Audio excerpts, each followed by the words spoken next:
come here for a moment.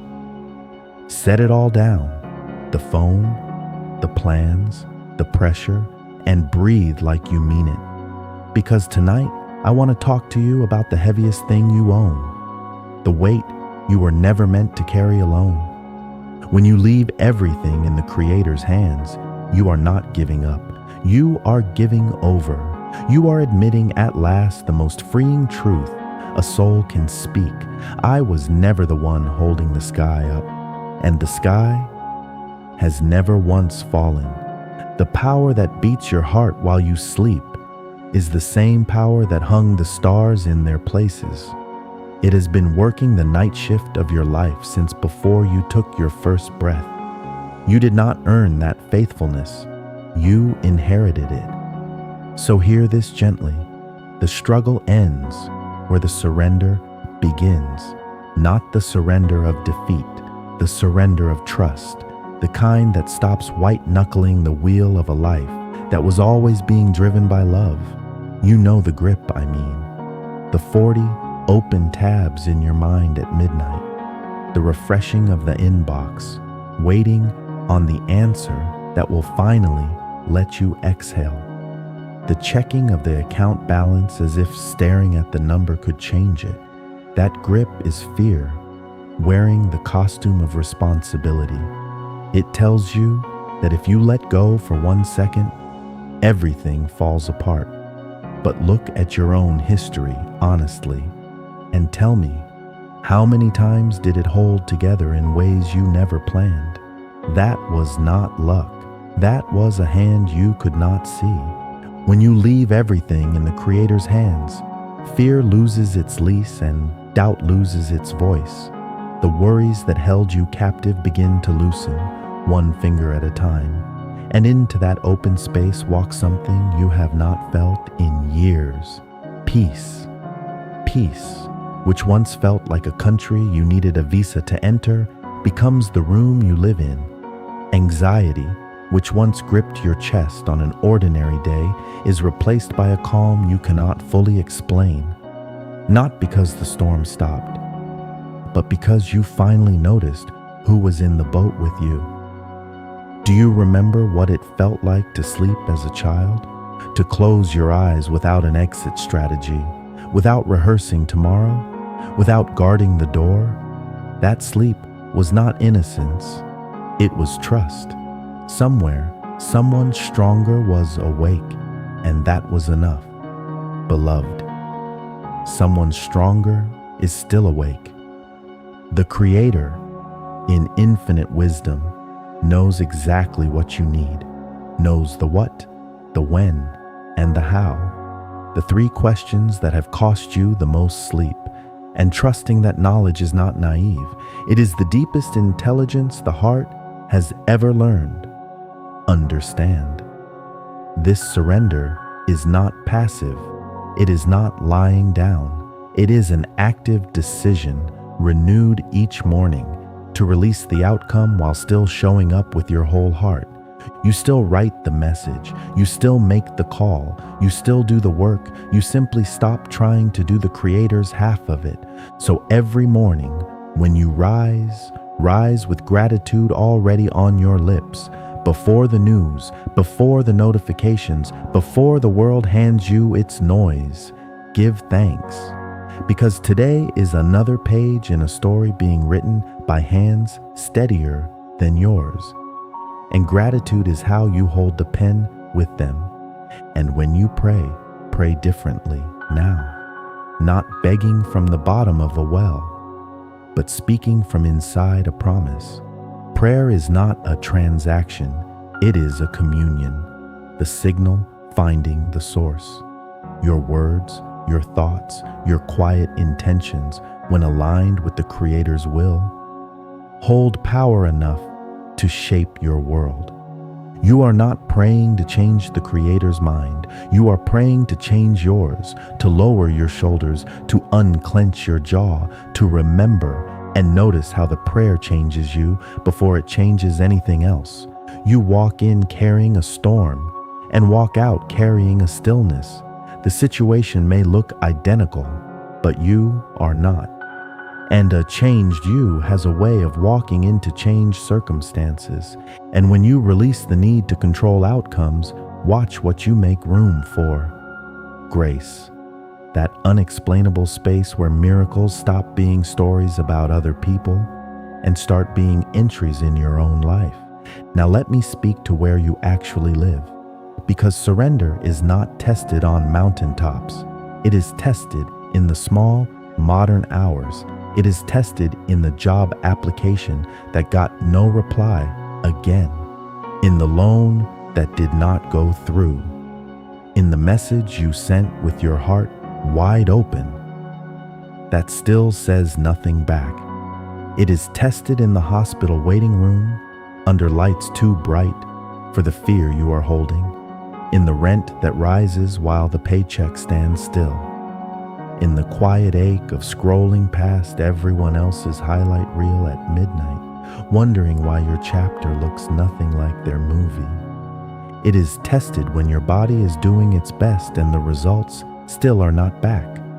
When the car makes that sound the same week, the account runs thin. When you are strong for everyone in the group chat, the meeting, the family dinner, and no one thinks to ask if you are okay.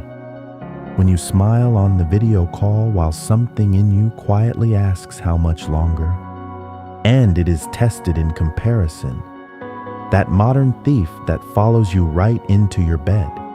You watch strangers celebrate milestones you are still praying for, and the enemy of your peace whispers that you are late to your own life. But hear me. The Creator does not check anyone else's timeline to write yours. There is no such thing as behind when the path was measured for your feet alone. Right there, in those exact moments, is where these words are for. Not for the version of you who has it all together. For the one staring at the ceiling at 3 a.m, doing math that never adds up. For the one who is tired in a place sleep cannot reach. To that one, I say, you are not behind. You are being built. You are not forgotten. You are being formed. Look at your own record honestly before you doubt. Count the mornings you did not think you would make it through and made it through. Count the impossible months that somehow got paid. The breakdowns that became breakthroughs, the endings that turned out to be doors wearing disguises. Your survival rate for hard days, so far, is 100%. That is not your strength alone. That is evidence of the hands beneath you. Because here is the truth beneath all of it. Your circumstances do not define you. Your connection does. You are not subject to the whims of a chaotic world. You are grounded in an eternal truth that does not move when the markets move, does not crash when the plans crash, does not leave when people leave. And in that grounding, every challenge changes its face. The obstacle becomes the instructor, the delay becomes the preparation, the closed door becomes the mercy you will thank the heavens for in 5 years' time. Think back. You have proof already. The job you cried over losing, that made room for the life you have now. The person who walked away and accidentally handed you back yourself. The plan that collapsed so a better one could stand up in its place. There is no such thing as randomness in a life held by the Creator. There is a design older than your first breath, woven through every step you have ever taken. You are not wandering. You are being walked home. Every experience, the small ones, the strange ones, the ones that made no sense at the time, is a piece of a larger picture. Each moment is a brick. And brick by brick, whether you can see the blueprint or not, something magnificent is being built with your name on it. So when you cannot see the next step, stop demanding the whole staircase. You have walked in the dark before, and the ground still met your feet. The answer came. The way was made. The door appeared where a wall had been. That was not coincidence. That was your steps being ordered. Think of how the seasons work and let them preach to you. The tree does not panic in winter. It does not grip its leaves and call the bare months failure. It releases, it rests, it lets the unseen roots go deeper. And when the appointed time arrives, no power on earth can stop the green from returning. You are not dying in this season, beloved. You are rooting. And those hard seasons, the heartbreaks, the setbacks, the years you would not wish on anyone, hear me clearly. They were not sent to break you. They were sent to build you. There are muscles in your soul today that only those weights could have made. There are no wasted experiences in the Creator's economy, not the detour, not the delay, not even the disaster. All of it is being worked together for your good, like a song where even the minor chords belong. But you will only hear that song in the stillness, in the rush of everyday life, the pings, the deadlines, the endless scroll. The whisper of guidance gets buried under the noise. So pause. Put the phone face down. Let the quiet get loud enough to hear. In the stillness, you will notice what the hurry hid from you, that you are being led, that the ideas arriving in your mind are arriving on time, that the nudge you keep feeling toward that step, that call, that change, that nudge has a sender. Pay attention to the signs, for the Creator still speaks through the opportunity that arrives strangely on time, through the stranger with the sentence you needed, even through the obstacle. For sometimes, what looks like rejection is redirection, steering you off a road you could not see the end of. The Creator speaks in provision too, quietly and right on time. The unexpected refund the same week as the unexpected bill. The friend who calls to check on you the very night you almost broke. The opportunity that found you through a door you never knocked on. You have been living on scheduled mercies and calling them accidents. And trust the timing, even when it aches, especially when it aches. The Creator is never early in a way that spoils you, never late in a way that fails you. What is being prepared for you is also preparing you, and both of you will be ready on the very same day. Your dreams are not being denied in the waiting. They are being protected, held in trust, like an inheritance kept safe until you are strong enough to carry it without it crushing you. The wait is not the Creator saying no. It is the Creator saying not yet, beloved. I am still setting the table. So do not abandon the dream. Release the deadline instead. Your desires, once suffocated by worry, will begin to breathe in the open air of possibility. What is meant for you is not lost, cannot be stolen, will not miss you. It knows your address, and while it travels, grow. Water the gifts you were given, strengthen the body, deepen the craft, tend the relationships that hold you. Become, quietly and without announcement, the person that blessing is addressed to.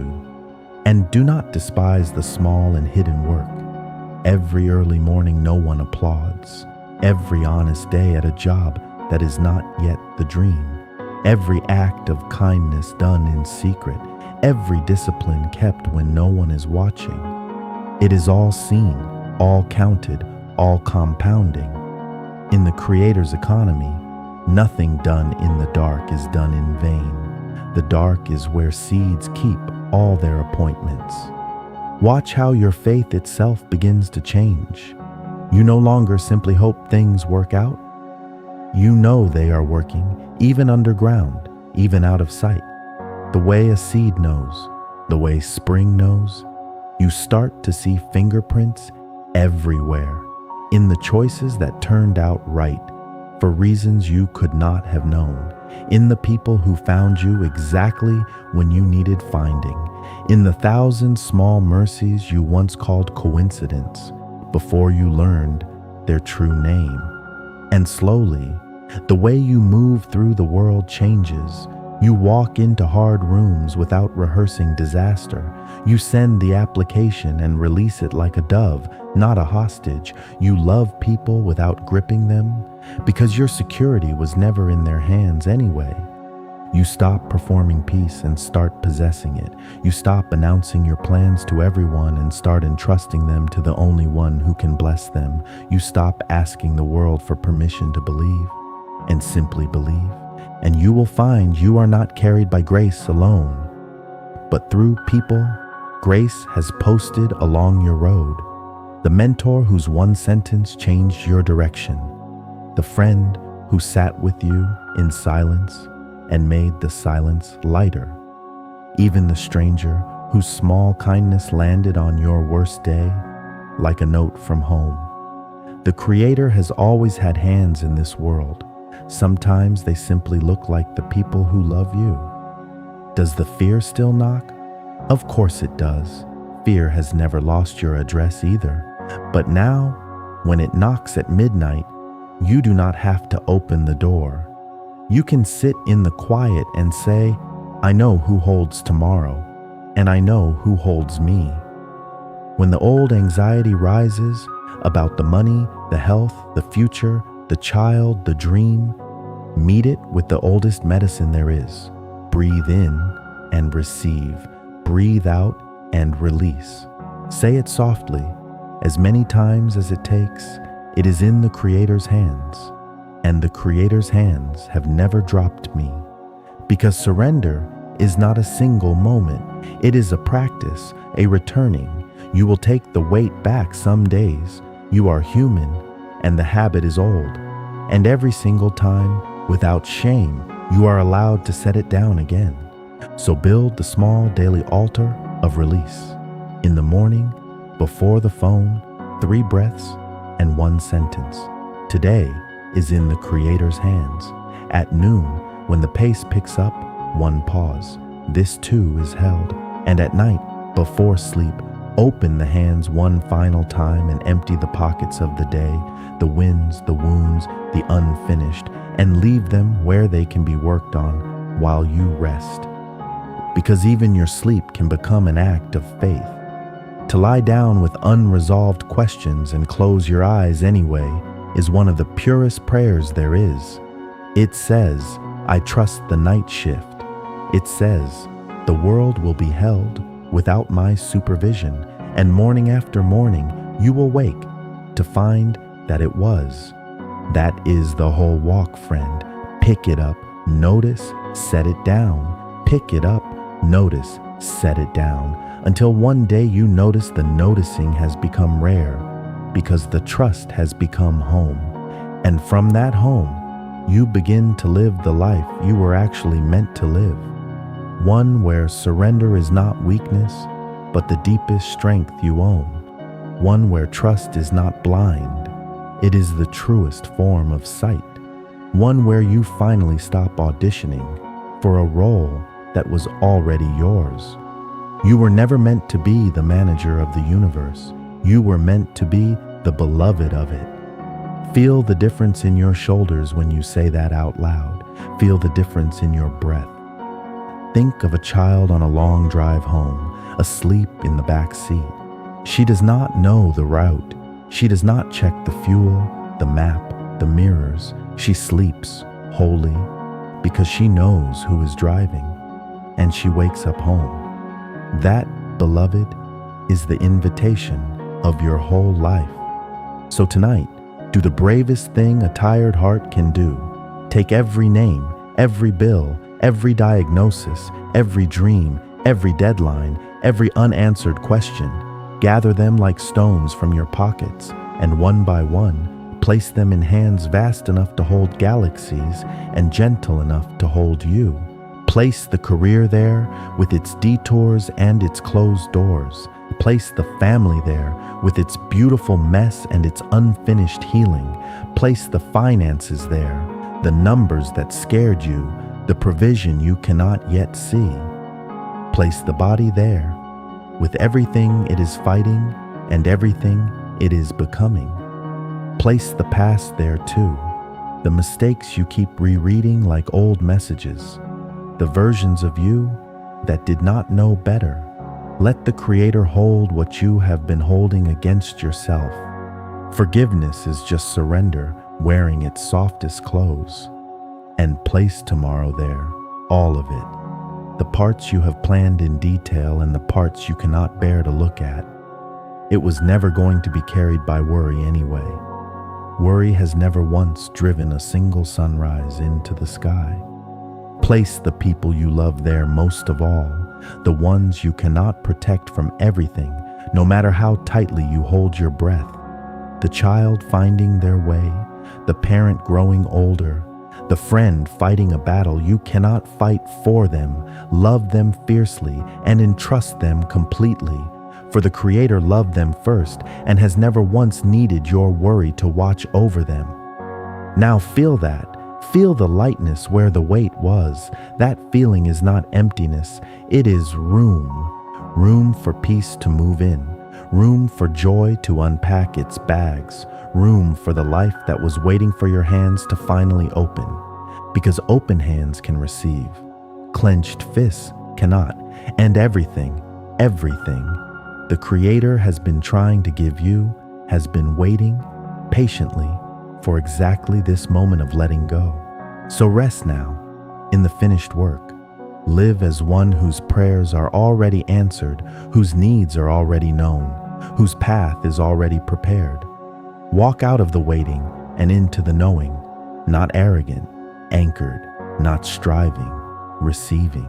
Let your heart speak it quietly, like a benediction over your own life. I am held, I am guided, I am loved beyond my understanding. Everything is unfolding exactly as it should, and everything meant for me is already on its way. I do not carry the world, I am carried. I do not force the doors, they open on time. I do not fear the night. I know who ordered the stars, and the same hands ordered my steps.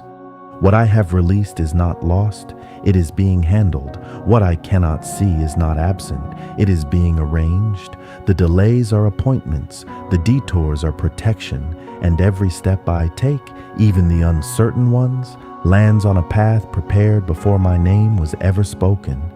And when the morning comes, and it will come, it always comes, rise slowly. Give thanks before your feet touch the floor. And before the world can hand you a single worry, hand everything to the Creator first. Because when you leave everything in the Creator's hands, you finally discover what your own hands were made for. Not for gripping, not for bracing, for building, for blessing, for holding the people you love while someone greater holds you. So go, lighter than you came. The weight is where it belongs now. And so are you. It is done. It is well. And you are free.